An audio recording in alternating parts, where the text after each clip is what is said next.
xafiiska ra'iisul wasaare Maxamed Xuseen Rooble ayaa si buuxda loogu wada wareejiyay dhammaan xubnaha guddiga doorashooyinka heer federaal iyo heer dowlad goboleed kuwaasi oo maalmihii la soo dhaafay ay dib u baadhis ku hayeen guddiga ra'iisul wasaaraha u xilsaaray kala shaandhaynta guddiga kadib markii cabasho laga keenay guddiga doorashooyinka horey loo soo magacaabay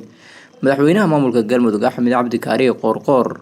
oo ay ku dhinaayeen 4 xubnood ayaa maanta soo gudbiyay kadib markii xafiiska ra'iisul wasaaraha xukuumadda xilgaarsiinta dhawaan sheegay in doorashooyinka Soomaaliya u xaniban yihiin Galmudug 67 kamid ah guddiga doorashooyinka ee xabashada laga keenay ayaa 34 kamid ah waxaa liiska guddiga ka saaray xafiiska ra'iisul wasaaraha Soomaaliya kadib guddigii uu u saaray ra'iisul wasaare Rooble oo baaritaan iyo dabagal ku sameeyay guddiga doorashooyinka 34 kaasi xubnoodna lagu helay in ay ka mid yihiin shaqaalaha dawladda iyo in qaarkood ay ka tirsanaayeen ciidamada dawladda Soomaaliya durbo waxaa soo baxaya shaki xoogan oo la xiriira in sidii ay rabeen midowga musharaxiinta aysan xukuumadda xilgaarsiinta u kala saarin xubnaha ay cabashada ka keeneen si gaar ah kuwa laga soo magacaabay xafiiska ra'iisul wasaaraha Soomaaliya Maxamed Xuseen Rooble midowga musharaxiinta ayaa sheegay in wali ay jiraan xubno ay cabasho ka keeneen oo aan la taaban kuwaas oo wali sidoodii ugu jira guddiga taasi oo keeni karta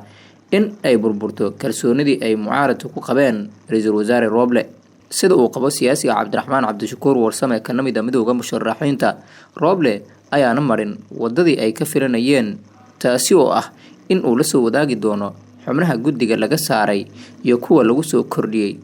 balse bedelkeedii kaliya lagu wargelinayo in isbedel lagu sameeyay 33 kamid ah 67 muranka laga keenay ayaa guddiga dib loogu celiyay taasi oo midowga musharaxiintu ku abuuray in wali ay jiraan shakhsiyaad ka tirsan ciidamada dawladda qaybahooda kala duwan iyo shaqaale dawladeed xukuumadda Soomaaliya oo maalmahan dambe ay saaran yihiin culeysyo siyaasadeed oo kaga imaanaya saaxiibada caalamiga ah ayaa hadda doonaysa inay si degdeg ah u gudagasho arrimaha doorashooyinka Soomaaliya xilli wali ay taagan yihiin cabashooyin xoog leh oo ka soo ifbaxaya midowga musharaxiinta iyo siyaasiyiinta gobolada waqooyi dhamaantooda si isku mid ah u sheegaya in wali madaxweynaha waqtiga uu ka dhacay farmaajo uusan ka marnayn guddiyada doorashooyinka sidoo kale siyaasiyiinta ka soo jeeda gobolada waqooyi ayaa waxa ay xafiiska madaxweynaha waqtiga uu ka dhacay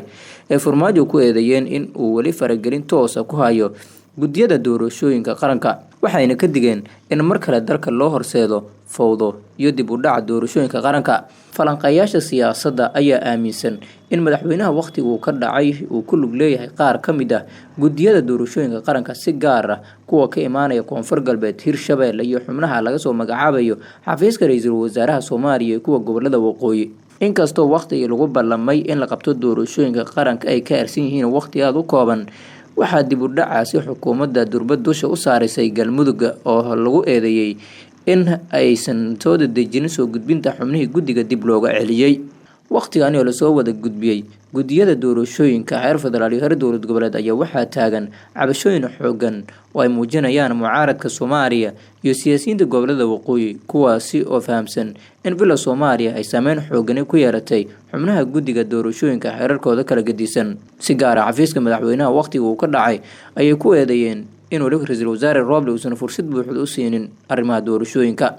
sidoo kale farmaajo ayaa awood u yeeshay sida aynu ka soo xignay xildhibaano ka tirsan baarlamaanka Soomaaliya inuu soo magacaabo xubnaha ugu badan ee guddiga doorashooyinka ka soo galaya dhanka gobolada waqooyi ee Somaliland mucaaradka Soomaaliya ayaa qarsan in wali ra'iisul wasaaraha xukuumadda xilgaarsiinta Maxamed Xuseen Rooble uusan awood u yeelan maamulidda doorashooyinka Soomaaliya kadib markii uu saameyn xoogan ku dhex yeeshay xafiiska madaxweynaha waqtiga uu ka dhacay